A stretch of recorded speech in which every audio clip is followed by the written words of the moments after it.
Hey, welcome, all my right thinkers. Thanks for tuning in. Check out your boy, P Funk. Thinking right out here in my lab, and I'm in the book. We about to close this thing out. We got a few more chapters to go, so we about to round it out. But we got a lesson today. We're gonna talk about the eternal witness. That's similar. That's right. Rightism, 25 rules to live by. Storytelling, story with a message. There's a message in my stories for life. I give you life lessons. You tune in to receive them. I appreciate you. We got a good thing going. Let's do what we do. Right thinking mission is to enlighten, inspire, educate, and motivate you, the individual, to a higher spiritual level of enlightenment. Right thinking way of life through mental and spiritual discipline practice daily will help and guide you to attain your goal of reaching spiritual enlightenment, aka to know thyself. My mission is that all right thinkers know thyself. If you're a right thinker, your goal is to know thyself. Let's see where we're going with this. Let's get that together. So I asked the question, do you know you? Well, when I'm through, that's what I do. You. It's rhetorical, but if you know how to answer for yourself, tune in. I got you. A person who knows not and knows not that they know not is foolish. Disregard them. A person who knows not and knows that they know not is simple, but you can teach them. That's why I do what I do. For you, I appreciate you too. Stay tuned. I got more for you. A person who knows not and believe and think that they know is dangerous. Avoid them. I do. A person who knows and knows not that they know is spiritually asleep. I can awaken them. I'm the spiritual alarm clock here to wake you up with knowledge of self. That's what I do for you. A person who knows and knows that they know is wise. Follow them. All these persons reside in you. Right thinkers, know thyself and always to my yacht be true. We're going to talk about the eternal witness. Who is the eternal witness? When I'm done, you should know the answer, hopefully. That's right, that's my job. It says here, from the ancient Egyptian hymns to Amun. Uh-oh. Who? Amun. He, the one watcher, who neither slumbers nor sleeps. Who could that be? Within these teachings, the ancient Egyptian trinity, the teachings of the triad of the human consciousness, the three levels, seer, seen, and sight, may also be found. Amun, which is the hidden aspect, is called the eternal witness. Now you know the answer. Okay. The eternal witness. This witness is one of the most important discoveries in all mystical philosophy. Why? Because it points to the existence of a transcendental awareness which lies beyond the conscious level of our human minds. This witness is also to be found in even in the Indian philosophy under the yogic teaching they call Sakshin, and in the Buddhist teachings of the mindfulness. Sakshin was also considered the fourth state of consciousness that goes beyond the first three and beyond the waking, dream, and the dreamless states, and it is the ultimate goal for all mystics to achieve awareness with this state of consciousness.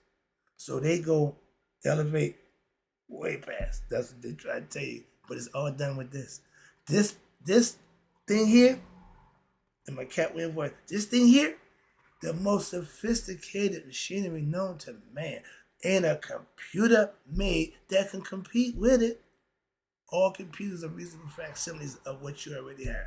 Understand that. And I'm not computer literate at all, but I can think. Many thousands of years prior, okay, to the development of what they call Sakshin and Buddha concept in the Vedanta philosophy, and they call mindfulness concept in the Buddhism in India. The concept of the witnessing consciousness, the all-seeing eye, okay, was understood way back in ancient Egypt. Excuse me. This watcher, this eye, or what we call witnessing consciousness, the eye never sleeps, never closes, never slumbers, is always awake. And it's related to what they call the three important utterances. I'm going to give you three phrases out of the book of Coming Forth by Day to back this concept up. 33, 34, and 35 from the book of Coming Forth by Day, which explains the relationship between what they call the witnessing consciousness of the mind. Remember, it's here. It's here. The third eye is up here.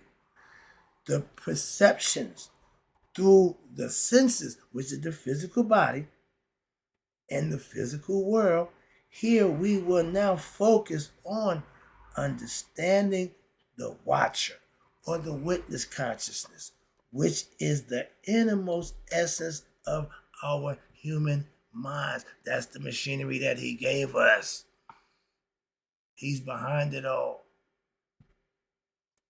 Number 33 in the hymns to Amun. He whose name is hidden, we call him Amun. At the prayer, y'all say Amen.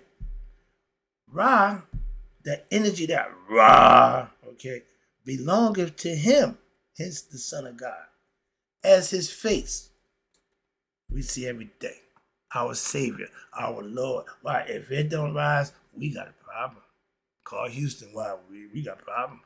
So that thing right there is of God. Its job is to do just that. Shine, nourish, and do everything it does. So it's put there for the purpose according to the hidden one. And his face. That's his face. So we know what there's something up there that we didn't create. Rocking my goal today, yeah. Ha ha ha. Yeah, perfect segue. But now his body is represented by the physical utterance of man in the flesh, which is Ptah. Why? From the heart, the mind, to utter himself into existence. That's the trinity of how everything works. These pyramids, remember, thought, emotion, action. Those three things gets things done. Okay? Even with the eternal witness. You just seen he got three phases of the Trinity of God also. Okay? But now the 34th phrase says, their cities are established on earth forever. Now what city was those? Anu represents the first place, the first time. Then you got Waset, called Thebes. And then you got Hecapata. That's the Memphis concept. All three of these is gods in their own rights, but represented in different cities, and all still being represented as God, the lead man, the man, okay? And every one of them got a story, okay? All philosophical, metaphorical, mythological, to teach, to enlighten you, to learn about you. Number 35, it says this: when a message is sent in heaven, who's the messenger in heaven? It is heard in Anu. I just told you, that's the first place. That's the city, okay? And it is repeated from Anu to Hecapata, and to the beautiful face. It is done into now writing in the letters of Tahuti. We call it Medjugorje, or the hieroglyphics. And now it is dispatched to the city of Amun, which is what? Waset, Thebes. Amun, Mut, and Khonsu is the royal family of Waset and Thebes. Their god is Amun. Okay? And the self is what they call the eternal witness to all that goes on where in the mind of every human being. So God is not only in the heart, he's also in the mind. And I'm trying to explain to you how that is. God is spirit, that's the heart. consciousness, that's the mind. That's God.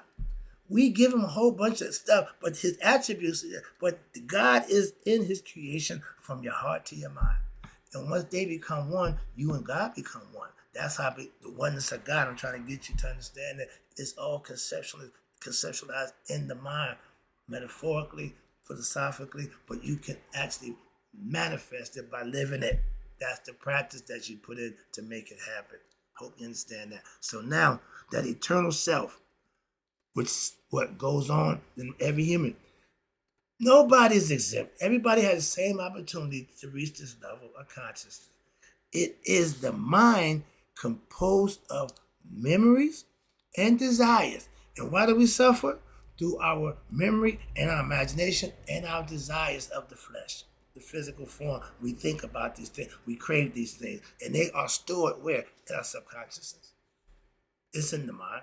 And even in the unconscious, which believes what itself to be what? Real and independent. Me, I, the ego, think it's God. Why? That's why he edged God out. No, I'm God. No, I'm God. No, I'm God. That's why I have no other gods other than me. See that God, that ego God, that's you. That's your inner mindset. But when you begin to ask, who is this I call me? Ego. Now you begin to discover that you cannot find any me. Is me the person I was at the age of 5 or at the age of 20? Or am I that person I see in the mirror today? And me, am I the person that I would be in 10 years from now? Or am I that person I was 500 or 1,000 years ago in a different body incarnation? What that tell you? Your spirit has been going through cycles of reincarnation, bodies after body after body, that what? Didn't get enlightened, didn't get the message, didn't wake it up, so it keep going around until somebody do. You want to be the one to stop the cycle of reincarnation for your spirit. Get it home. It's dying to get back home. It's been home. It's been here a long time. Some of them getting a little upset, but that's the concept, all right? And the idea is what? Stop the cycle of what? Death and then birth again. Why? When you die this time, if you're awake, you're conscious, know yourself, you go home. You don't come back. Party's over. You did your job. But why? Because everybody before you didn't. The spirit gonna be happy and rejoice. Trust me. All right. And that's the idea. Remember, it ain't just the spirit going home. It's the spirit that's conscious of itself. So when you get to when you go on eternity, whoever else is conscious of themselves, y'all be together forever. Or that soul made them, that don't mean a damn thing. When you're conscious of who you are for eternity, that means whoever made that same level, they're there too. Those who didn't won't be there. It's just that simple. It really that's all it is. So, I see you on the other side. All right. They tell you, everybody, y'all got 144,000 that's gonna make it. But the concept, I deal with the concept. I don't do the numbers thing. But okay, so where is this me that we claim to be? Is me the body? Am I the legs or the arm? Am I the heart? Or am I the brain? People have lost half their brains and still continue to live, not in a vegetable state, but still function as human beings. With what? Half a consciousness, half the brain. You got 2 hemispheres. And since your body parts is transportable, interchangeable, you can always put another limb on, okay? But they cannot be me. All these things cannot be me. So what does this all mean? Good question. As a child, you acted a certain way. As an adult or adolescent, you also acted in another way. And then as an adult, you acted yet another way. So all the while, your body is growing, changing, and gradually moving toward what? Death, its extinction, its aspiration. It's born little, and it grows and grows until it expands, until it gets to full length. Now it's going, it's what? Decline, like the sun. It rises, goes up, reaches its epitome at the height, its prime of life. Now it's going to descend. And it's going to go into death forward. The physical body is the same way. It just takes a little time. All right. But you have experienced all of these changes And through your mental conditioning, you have come to what? Really believe that all of these characters are you, me, I, okay? When you initiated in the initiated teaching, were proved through what? Philosophical argument and through intuitional enlightenment. What? That there are only, everything you do in this world is transitory, and these are all just transitory to characters, which, watch this, with no real substance. So I went through all this. No, pay attention. So what is real? There you go. We got you. My man, he good at this. You're witnessing self, your higher self, your true self, the hidden one, Amun, is real. That's what's real. When you get to him and you get that in your deep sleep state, when you go to encounter him, you don't remember none of that. But that's where you go. You feel so good when you come back.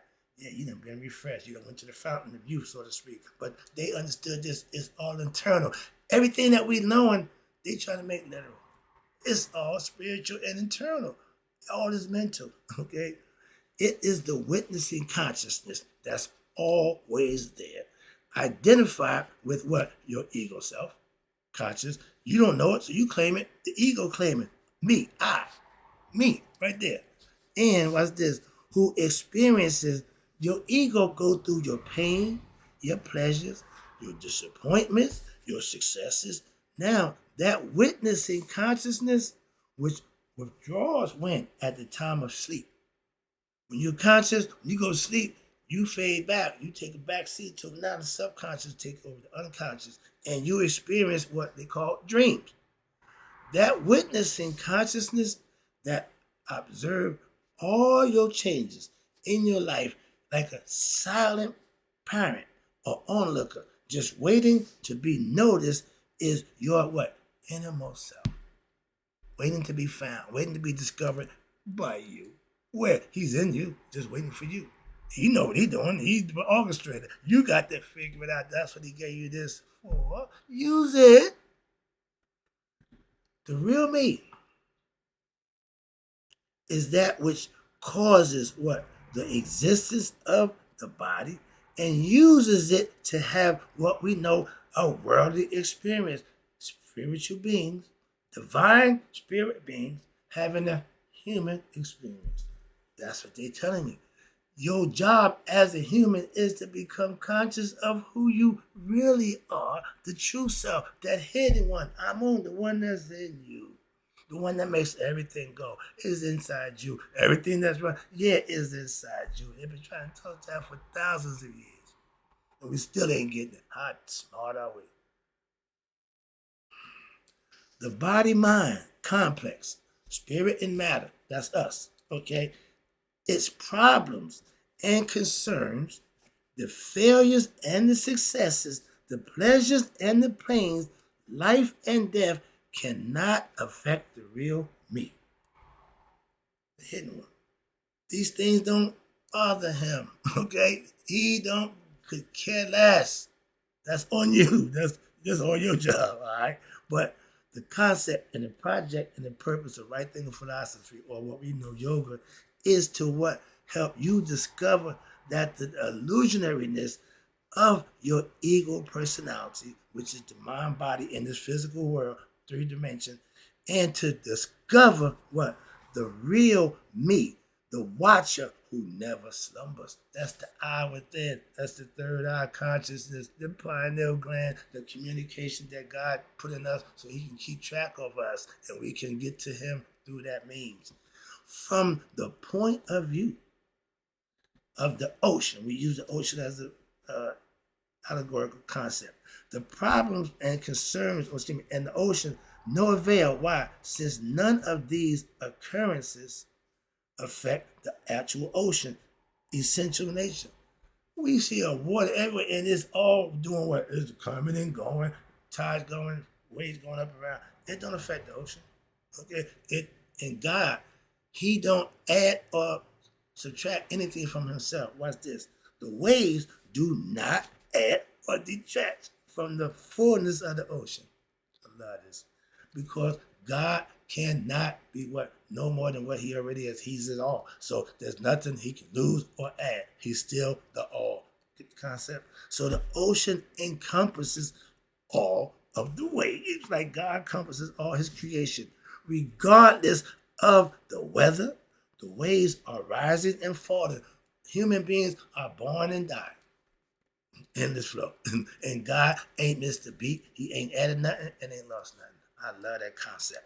The ocean the ocean always what? Remain full.